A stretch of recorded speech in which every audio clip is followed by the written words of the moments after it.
This weekend I fell into one of those internet holes where you just keep searching and searching and searching and searching, and then at the bottom of the hole was a sign that said, "Zach, you've been alone for a very long time, and you will continue to be alone for even longer than you can imagine." So I did what I think everyone else does, which is I regrettably got an internet dating profile. I haven't been in a relationship or gone on a date in quite some time, and I mostly attribute that to the fact that I'm not in college anymore. At college, I could basically turn around and find someone who's just like, "Hey, do you want to watch Garden State with me?" And that'd be a date. But once I left college, I found that there was no longer anyone I could turn to who was in the exact same situation that I was in. And that's where the stupid internet thing comes in. So immediately once I got the stupid thing, I started freaking out because it started asking me all these different questions and I just didn't know any of them. Like the first question was, "How tall are you?" I was like, "Oh God, I don't know!" And I put in all the things about myself. I put up a picture of me dressed as Hawkeye, and then it started like crunching the numbers and sending me matches and things like that. And they were giving me these women who were like, "This is a 94% match for you." And I'd look at her profile and say, "That's great. We both like F. Scott Fitzgerald. We both enjoy this movie Jurassic Park. I get that mathematically this person is someone I should find appealing, but just looking at her, I was just like, I'm not wooed." But it's scary to be single, and so of course you're gonna panic and be like, "Show me the single people, where are they?" And then the website goes, "Oh, they're right here," and you go, oh thank God, I thought I was the only one.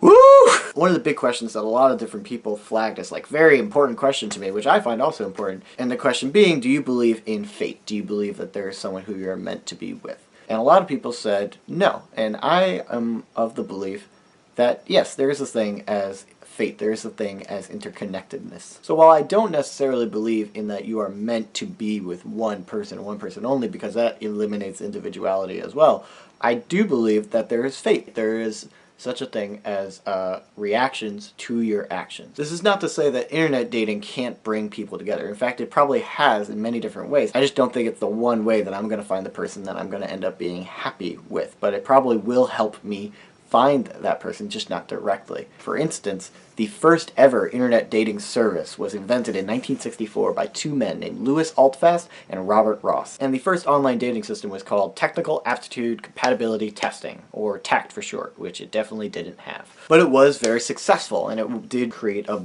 wave of interest in how do you meet people? How does anyone meet anybody these days? And one of these people who wanted to know more about it was the first ever female reporter for 1010 Wins called Patricia Larmer. So Miss Larmer scheduled an interview with Louis Altfast, but when she showed up, she found that Louis Altfast was gone. He was doing something else at the time, so she started interviewing Robert Ross. About halfway through the interview, her tape recorder dies, and they have to reschedule the interview. So they do, over dinner, that night. 2 years later, they get married. So with my online dating profile and answering all these stupid questions and figuring out which people I like and which people I don't like, I don't think that I'm going to find the one. But I think it's going to bring me closer to something, or someone at least. I'll see you guys Monday.